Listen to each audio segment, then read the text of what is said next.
Okay, can you hear me in the back? Yeah, looks like it. Good. This is just a random picture. I was out at the weekend and I saw a place called the Kafka Cafe about a few miles away from where I live, and I thought it would be an amusing picture. So that's the only relevance there. So I'm going to talk to you about tuning a Kafka cluster to achieve high partition density and high throughput. So my name's Andrew Schofield, and I work in IBM's cloud organization, and this is Eric Klinenberg, and he works on IBM's Internet of Things platform organization. So we're going to do kind of double act. He'll talk about IoT, and I'll talk about the cloud stuff. Okay? So IBM uses Apache Kafka very heavily. So we've had a service called Message Hub available on IBM Cloud, which was called Bluemix since the end of 2015. So we've been in this game for quite a long time. We also use it a lot internally. So a lot of IBM teams actually use Kafka, and you can't see it. It just kind of goes on under the covers. And we also use it as an internal buffer in our Internet of Things platform as well. So to some extent, all of these we consider to be on the cloud. It may be just kind of cloud practice or supporting the cloud, but it's essentially all cloud infrastructure to us when we're using it. And these three different use cases all very, very different in kind of performance needs. And there's always a trade-off between cost and performance. That's the thing. We never go purely for performance. It's just not that simple. That just costs too much, essentially. So cost has many dimensions on the cloud. So the key thing is, can I automate it reliably, right? So this is a question of how much is it going to cost me to run it, right? So for example, if I lovingly craft a very, very fast Kafka cluster, okay, and I invest hundreds of man hours in doing that, right, then I'm not very likely to want to do it again. Okay, because it costs me so much to do it. It'd be much better to radically reduce the cost of actually rolling them out, having them perform a bit less well, but having more of them. Okay, so there's always a trade-off here. And when you've got a team which is supporting Kafka, of course that is an important thing. Okay, but you can go too far the other way as well, right? So if you get kind of commodity cloud systems, like very puny VMs with rubbish storage and that kind of thing, then it's really not very effective to run Kafka in that. Technically it works, but nobody's really very happy with it. So you have to kind of find the balance. So what we tended to use in the past is bare metal servers, okay? But I make the point on the charts, they're a bit like pets, right? They need looking after, right? You need to patch them and all this kind of stuff. You need to configure all the disks, and they're relatively expensive things to operate. So we tend to find it's better to use virtualization if we can, but there's always a kind of a trade-off to be made. So if you want to do a lot of messaging, then you've got several choices, right? You could have a lot of clusters. Okay, but the more clusters you have, then the more the cost to run them scales. Or you can have some very big clusters, okay? But you can kind of overdo that as well, because if you bounce a very big cluster, it takes forever to come up again, okay? So you have to kind of find the sweet spot. Or you could use very, very fast servers, but of course they're going to be expensive. So there's kind of no perfect answer. And the sweet spot changes over time. Okay, so when we were first doing this stuff about 2.5 years ago, we did everything on bare metal with locally attached disks, okay, and that really was the only way to do it, because if we used the VMs available to us at the time, they were just too slow. But that's no longer the case. Nowadays, we would tend to choose virtual machines because our technology has just got better there, and they're much cheaper to operate. So this is constantly shifting, essentially. So just one chart on kind of internal use by our cloud and infrastructure services. So this is where an IBM team is providing some kind of service, right? And they realize they have a need for some kind of event infrastructure. So they just run up a Kafka themselves. They just stand up their own infrastructure and go and do it, right? So for example, what kind of things do we use Kafka for in this kind of area? Well, log aggregation, for example. So whenever an internal IBM cloud service spits out a log message, which is intended for the operator team, okay? It goes through Kafka, okay? It's all aggregated through Kafka. If you have something like a VM which stops and restarts, then the state change of that also is a Kafka message. If you get a mutating change in a storage surface, it can emit an event, which is a Kafka message. And in our serverless runtime, every invocation you make is also a Kafka message, okay? So all of these are uses of Kafka, but they're not very interesting in performance terms because they tend to be a single use case at a time, and you just follow Kafka best practice. You go and read about it on the internet, do what it says, and it'll work reliably. So this isn't particularly interesting. More interesting is the next one, okay? So this is where we're offering Apache Kafka in the public cloud. So we've been offering a service called MessageArt in IBM Cloud for 2.5 years now, something like that, okay? So what we're doing is essentially saying to customers, we'll run your Kafka. You can bring your Kafka applications, deploy them on the cloud or on your laptop or wherever you want, but we'll run the Kafka for you. But in order to do that in a kind of cost-effective way, we need to multi-tenant the clusters, okay? If we had to give every single user of Kafka their own cluster, then it would cost a lot of money. And we'd like to have a really low price point, so you can use it for, say, $10 a month or something like that, right? So we have to run multi-tenant in order to go that low. Now, there are performance impacts if you do it like that. So we also have a more kind of a higher end option, which is only single tenant. But we wanted initially to work out how best to do pay-as-you-go multi-tenant. So you've got sharing of clusters, and we restricted the configuration so we couldn't have one guy kind of abusing the infrastructure and squashing everyone else. So this is difficult because the workload that is imposed upon the Kafka cluster is the union of all of the customers' kind of random ideas. So they all submit their Kafka workloads against this thing, and it just has to kind of cope, which is interesting. It's operated by us on the customer's behalf, and we have to kind of tolerate whatever crazy things they do. And it has direct public internet access. So all of these things happen at the same time, which makes life a little bit difficult. So when we started getting into this game, we wanted to work out effectively how full we could make a Kafka cluster. What's kind of the practical limit of a Kafka cluster? That was our initial thing. So we did some experiments to start with. So we basically got together some hardware, so some large VMs, put some Kafka, installed Kafka on it, designed a workload, and then we started doing experiments to look at things like latency and throughput and work out what the performance of the system was as you load up the cluster. Okay, and we got something essentially like this. So I won't dwell too much on the exact workload, but kind of small messages, a handful of producer clients, and then we increased the number of partitions, from 1 to 5 to 100 up to 10,000. Okay, and we just spread the workload across this, and then worked out what actually happened with the throughput. And what we noticed was that the throughput, when you get to just 1,000 partitions in this size of cluster, had already fallen significantly compared to when there were only 100. Okay? So this basically says you put more customers into a cluster and everyone goes slower. Okay? Now this is a relatively old version of Kafka now, because this is a kind of historic experiment, and there are things in a modern Kafka which are going to help with this. But there really is an impact as you put more stuff into your cluster on everyone's performance, which is, quite interesting. And even more than that, we noticed that if we used 1,000 partitions and actually we created 1,000 partitions, but we actually only kept some of them busy, you still get an impact, okay? So the difference between these two lines here, this is I'm using 100 partitions, but there are 1,000. And this is I'm using 100 and there are 100. So just having them sitting there doing nothing at all makes the cluster go slower. So this in particular is the thing that incremental fetch is going to help with. But if you are going to run your own Kafka clusters in kind of a centralized way and you want to start loading them quite heavily, you may see this kind of effect. And we then started looking at latency as well, right? And you can see that the latency also climbs as the number of partitions in the system increases. Okay? So throughput drops and latency increases as you start to use more partitions in your cluster. Okay? Now, this is, as I said, a relatively old version of Kafka, and I don't think you'd see quite this level of effect on a more modern one, in particular when KIP 227 is in place, but there certainly is an effect. So what did we do as a result of this? Well, what we essentially did was we realized that it's not really the number of partitions in the system, it's kind of the density. So if you want to make a cluster, to run, I don't know, say 2,000 partitions in a cluster, have quite a few nodes in there, and then the impact is smaller than if you try to run them on a small number of nodes. Okay? So what we did was we start off with a cluster of a certain size. As it starts to get a bit fuller, we grow it by adding nodes onto it, okay? And that kind of thins it a little bit. And then there comes a point where it's not worth running that one any bigger. And then we make another one alongside it, and we start to spread across 2 clusters, and then 3, and then 4. So we go from small to large, and then we add them on top.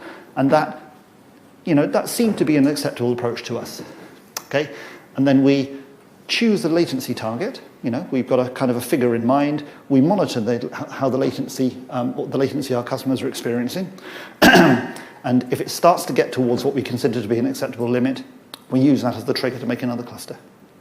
And that seems to be an appropriate way to manage it. So that's about adding kind of partitions to the cluster. And we noticed that there definitely was an effect there. Now, as I said originally, we used to run on bare metal servers with locally attached disks. But we are moving on to more modern infrastructure nowadays. Okay, so we're going to be running on virtual machines, orchestrated by Kubernetes, and the storage options available to us are different in that environment. So we're changing something quite significantly, and what we want to be able to do is to see what performance impact our customers will notice from this. Okay, so we went along to the various kind of choices of storage we had available to us, and the question was, how sensitive is our Kafka performance going to be to the underlying storage bandwidth? Okay, and the answer is it's going to be quite sensitive, right? But quite how bad is it? And then we had a choice between file and block storage, and we wanted to know whether we cared, whether there would actually be a significant difference for Kafka running on top of this. So again, we kind of came up with a test environment. This is rather more modern data, so it's big VMs. We went for 6 Kafka brokers, and strangely enough, 6 zookeepers. I'm sure people understand why 6 zookeepers is kind of interesting, but we had 6 zookeepers. And we kind of used workload driven from a single machine. And then we used a variety of testing tools. We used DD and FIO and Gatling to experiment with all of this.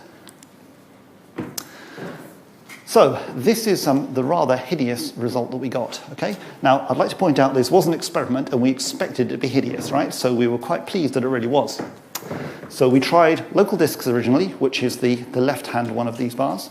Okay. The middle one, the tall one, which we wish wasn't that tall, is called silver file. So it's bronze, silver, gold. So it's kind of the middle tier of file storage. And then the gold one is the right-hand one of these. Okay, and that's rather lower. So what this is saying is that the response time in milliseconds when you're using silver file storage is absolutely massive. Okay, so it became very, very easy to push the Kafka into a state that your Kafka operations took forever to complete, presumably because it was choking on the disk performance. Okay, and just going up a single tier to the gold storage actually made a massive difference to the Kafka response time. Now, we expected the response time to be pretty bad. We didn't expect it to be this bad for silver, and we certainly didn't expect it to be that much better for gold, okay? Because theoretically, it should only be twice as fast, but it made a massive difference to it. So this was interesting, because we were trying to work out what storage to use, and we learned something here. And then we were trying to do the comparison between file and block storage. Now, these charts are a little bit complicated. I tried to work out how best to chart it, but it was a little bit difficult, so I'll kind of talk you through it. So what this one down here says is that the throughput you get in megabytes per second for block storage is much, much faster than file storage, okay, on the storage that we have offered to us internally in IBM, okay? We are quite surprised by how much difference there is, but this is pushing us in one direction, right? This is quite clear that we should be using block storage. And then if you look at the response time here for file storage, then it's significantly higher than the response time if you're using block. And the other thing is that the block storage response time kind of climbs a bit less slowly. So for kind of 8 threads, then you've still got really fast response time, whereas 8 threads on file storage is already quite a bit higher. So this is looking like block storage is worth the cost. Okay. So I think what we learned here is that if you take kind of application level file storage, so this is the kind of thing you would just put under a regular application which is not particularly storage sensitive. This isn't good enough to run a Kafka, really. Okay, it's not particularly surprising, but we validated that pretty strongly. Okay, but it's pretty easy to get around the problem because when you're audio storage, you just ask for better storage, and you're golden, right? It's pretty good. We tried using Kafka as the thing to actually measure our performance originally, and that wasn't really very good for us. We actually had to become pretty expert in doing the performance analysis of the storage to make sense of this. It took it took several weeks of experimenting with different workloads before we really saw something that made sense. Because you get effects such as, in some configurations, you try growing a file and it grows far more quickly than it possibly should, okay? And of course, it hasn't done anything when you grow the file. It's just remembered you've asked for a big file. So you've kind of got a non-operation there, if that makes sense. It's just upgraded a table saying, oh, this is a megabyte long now. It's never written any data. So if you try measuring that kind of operation, you get a bogus result. So you have to make sure you've got nothing bogus in there when you're doing your analysis. And as we expected, block storage, which is based on iSCSI, is faster than file storage, which is NFS. But I reckon, actually, if you only had NFS storage available to you, provided it's sufficiently high IOPS, then it's probably OK for Kafka. But we had block storage available to us, so it was the obvious choice. So what do we do? Well, the important thing is we became best friends with the storage team, OK? We can do that because we're the cloud vendor, but we really did get on first name terms with these guys and help them debug their drivers and all this kind of stuff. So that was quite important, and that will prove important when we start to use this storage for real. And we chose the best class of file storage, of block storage. Okay, so when we deploy into production, we'll be using block storage and the best we can get our hands on. Now we could even take it further than that, and we could ask for specific plans of block storage that match Kafka's requirements very closely. But we think we're probably OK without doing that. So just a little bit of information about how we kind of tune our brokers. So we want plenty of concurrent activity because our clusters are shared. Okay. Because we have quite a lot of data, quite a lot of partitions, we actually want to make sure that our recovery time doesn't get excessive. So we're quite sensitive to be able to bring the cluster up again quite quickly. And we also make heavy use of quotas to make sure that we get as much fairness as we possibly can amongst our customers. Okay? But in general, we don't find that we have to tune Kafka that much to make it multi-tenant. It's more about kind of sharing it fairly and making sure it doesn't kind of overcook by running too much stuff in there, essentially. Okay? Good. So I'll now hand over to Eric. Go for it.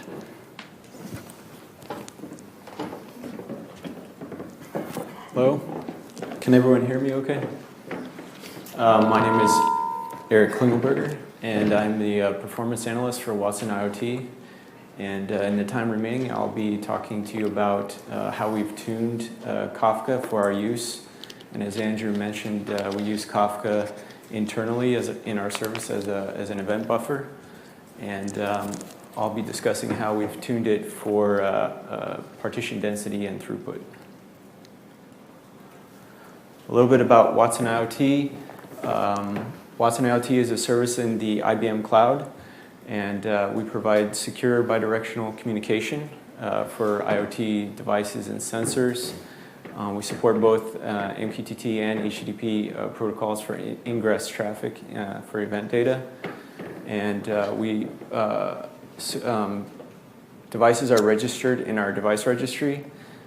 We provide device lifecycle management and routing of the event data to other back-end storage systems within the IBM cloud, as well as providing stream processing for that event data.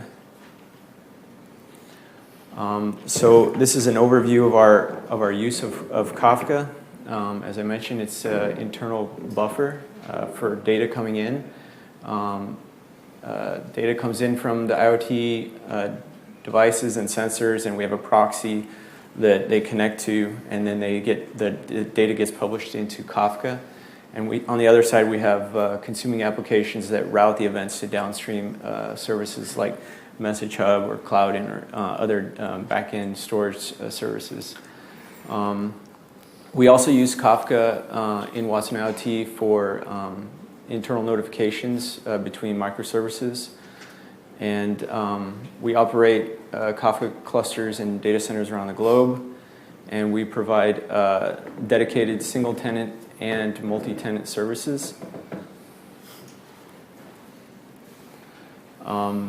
So I'm going to talk a little bit about scaling in our multi-tenant environments, because this was definitely more challenging for us. So our first attempt at a Kafka topic space design was to use a single event topic. It was simple and it scaled efficiently as the event rate grew. We simply added more partitions and processing capacity on our consuming applications and brokers.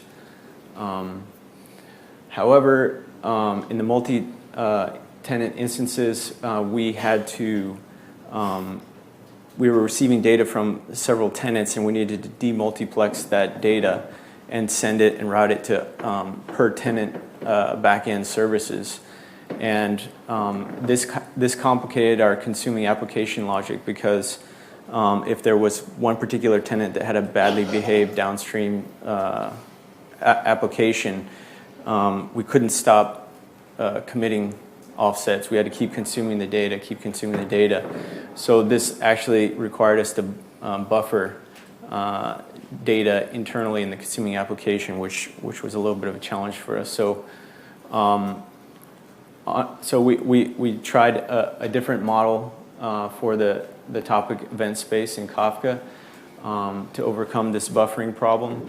We actually went to a per tenant topic design. So tens of thousands of tenants led to tens of thousands of topics. This did resolve the issue of buffering data because of problematic downstream destinations, but it made the scaling a little bit more complicated because now we had to take into account not only the data rate, the event rate from all the tenants, but we had to take into consideration the number of tenants per environment. And so we set out to determine the optimal partition density for our different Kafka clusters.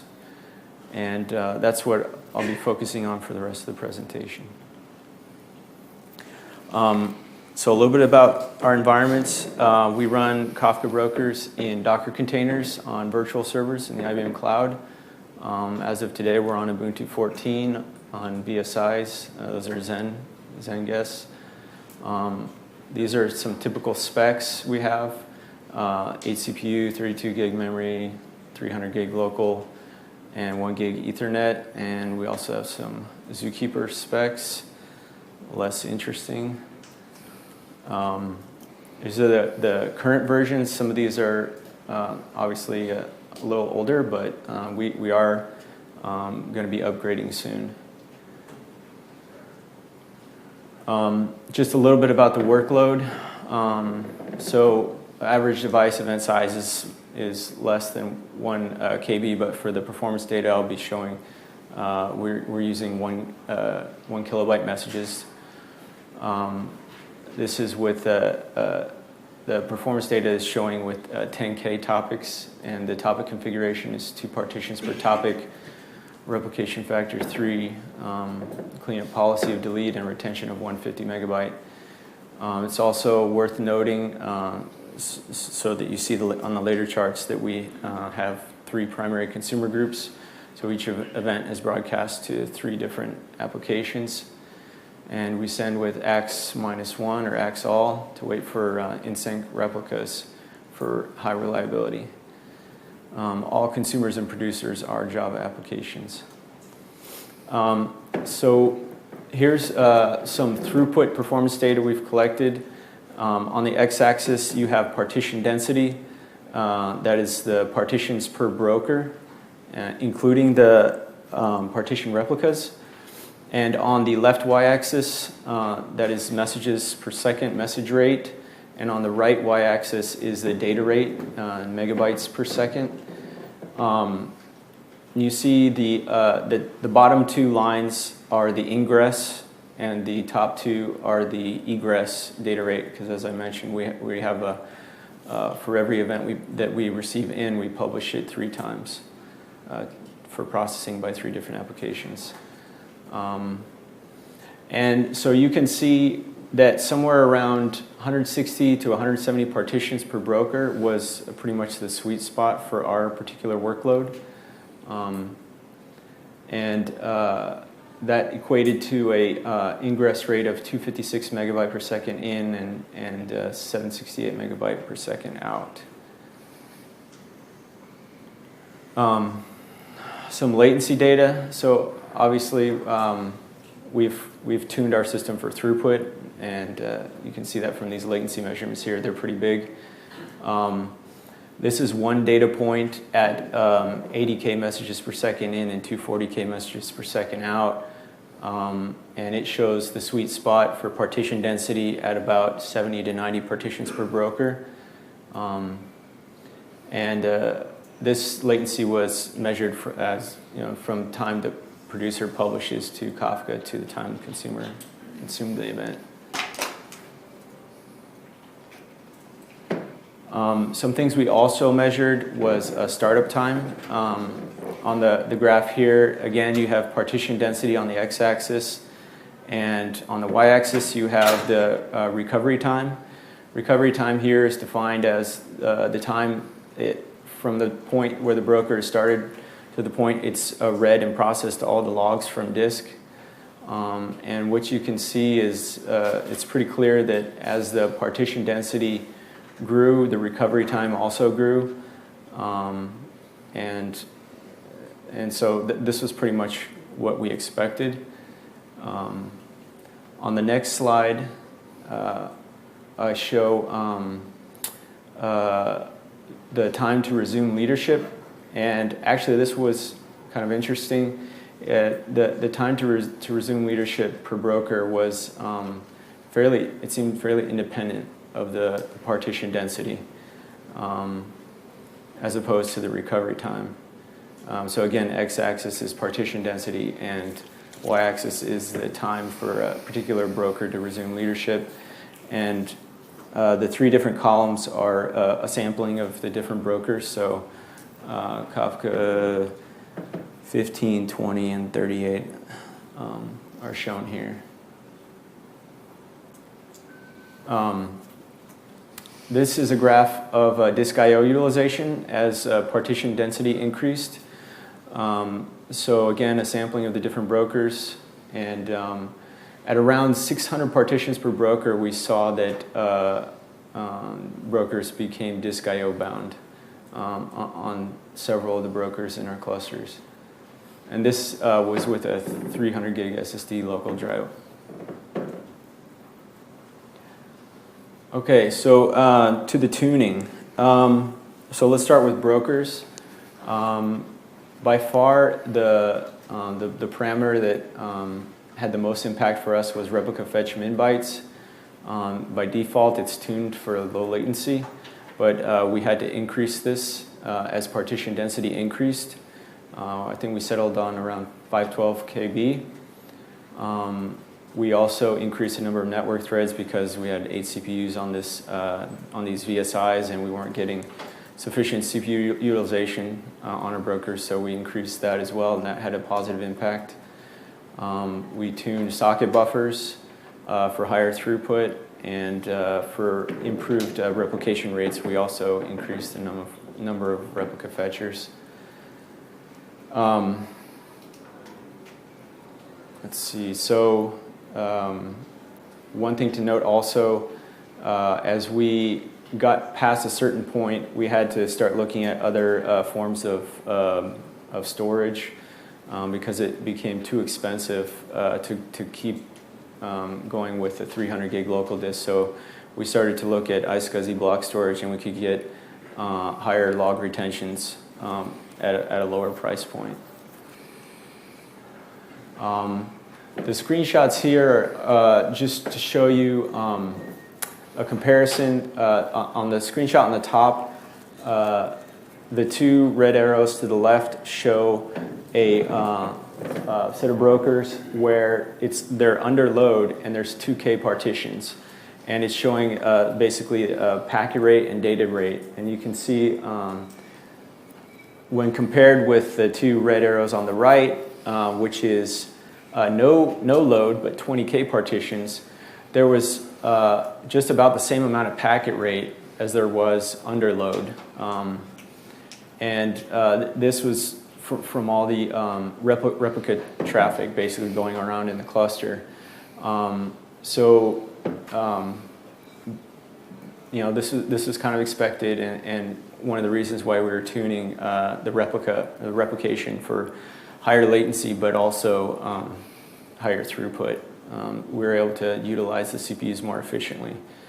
And the screenshot below is just a screenshot of a broker showing how busy the replica fetcher threads and network threads were just with 20K partitions, but no load. So quite busy, but that was before. This is before we tuned it. So on the producer side, the thing that we had to really pay attention to as partition density increased was the batch size. So we started out with 8 meg for throughput, but then as we increased partition density, we ran into buffer exhaustion. And so we had to decrease the batch size, and I think we settled on around 1 meg. That gave us good throughput without running into buffer exhaustion, and we were still able to produce on a high partition density from small number of producers. We also significantly increased buffer memory.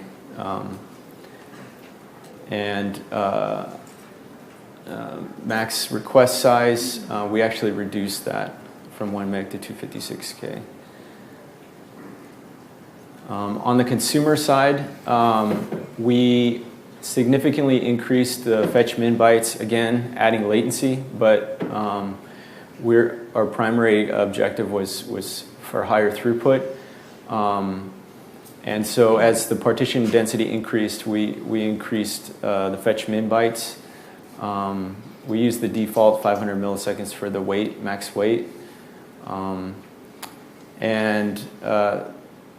Max pull records we also increased, as well as the receive buffer size. So yeah, a clear trade-off between throughput and latency. The other thing we noticed that we didn't really realize at first, but occasionally we saw some brokers getting busier than others, and we found out that from our 3 different consumer groups, sometimes they hashed, basically the consumer group ID hashed to a similar value, and they got assigned to the same broker. So we started to pay attention about consumer group IDs, so that we crafted it so that the offset managers for the different consumer groups were not assigned to the same broker. But also, by increasing the batching on the consumers, we reduced the offset traffic, the commit traffic, and that was significant. So at the application level, we started to batch commits more as the partition density increased. So we created configuration parameters for tuning that, so that we would do more polls per commit, and this reduced the load on the brokers from the offset committing offset traffic. As well as we introduced pausing partitions for problematic downstream destinations, so we wouldn't spend any cycles trying to retrieve data for partitions that were bound for a downstream destination that had problems.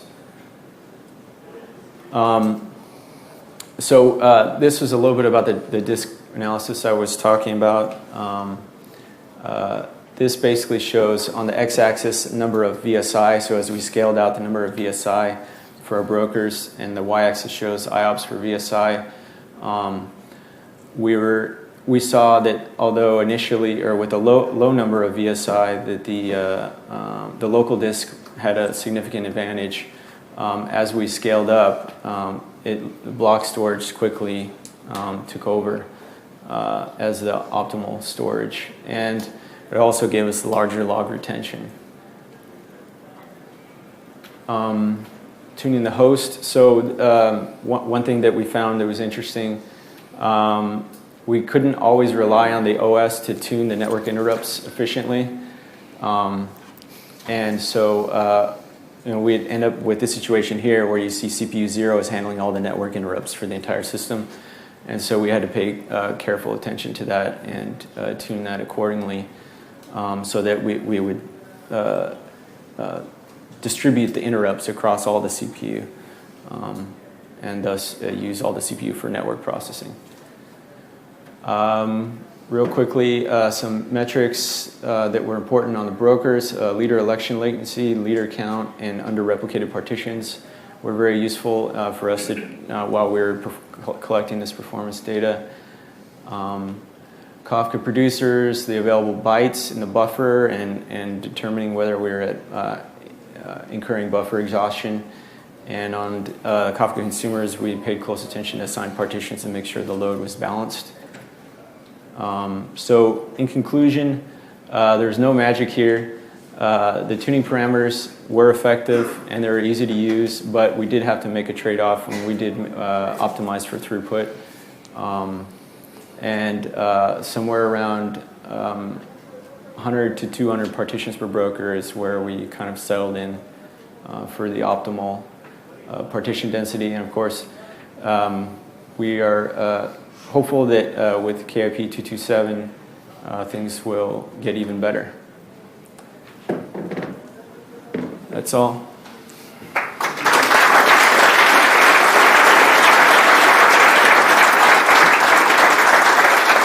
I believe if anyone has questions, we have 4 minutes for questions, and I have the mics. Raise your hand, and I'll hand you a mic.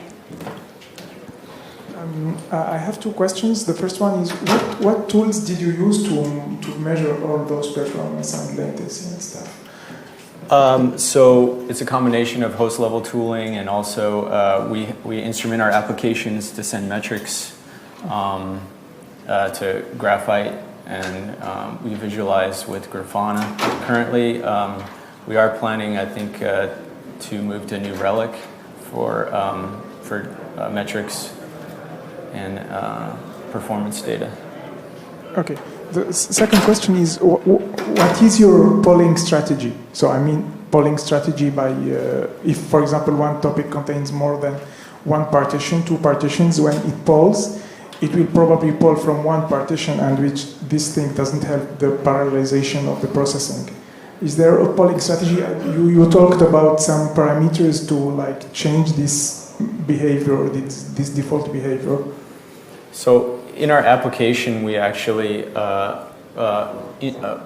ensure fairness across the partitions. So it's kind of within our application logic that we ensure that we're not servicing one partition more than another. So you pause some partitions? Yeah. Basically, we pause for fairness.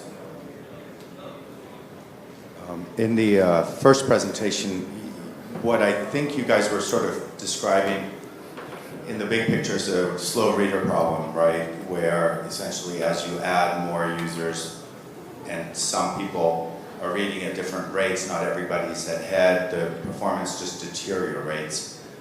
And you guys had one cluster that essentially had everybody reading and writing. Did you guys ever try splitting the thing and having just a reader cluster and another cluster where everybody's keeping up? In other words, having slow readers split out into a second cluster? I think, well, was that for me or for Eric? Well, I think it's for you. Okay, it's for me. No. Or yes, for that matter, either way. No, we didn't. And the reason is we're offering connectivity for Kafka clients from customer applications, and they don't behave in a kind of, we can't predict what they're going to ask it to do. So if I was designing a Kafka configuration for an internal application which had a lot of producers and consumers, then I might well use 2 clusters, but I don't really see how I would sensibly do it with customer applications connected up. Okay, we did some experimentation, and we found for that type of application, actually splitting out the readers makes a tremendous difference. Yeah. For just a general purpose where you don't know what people are going to do. Okay. Just FYI. Yeah. One last question, and don't forget to fill out your session surveys. I have a related question to the last question, which is, you did, from what I understand, you did artificial benchmarks, right? Which world the graphs were from. What kind of read pattern did you use for those benchmarks? Like, were they all reading from the tail, or was it like a mix of backloggers? Yeah, from the tail actually. Yeah, Okay, already from the thanks. tail. Yeah. Any more questions? Okay, thanks. Okay.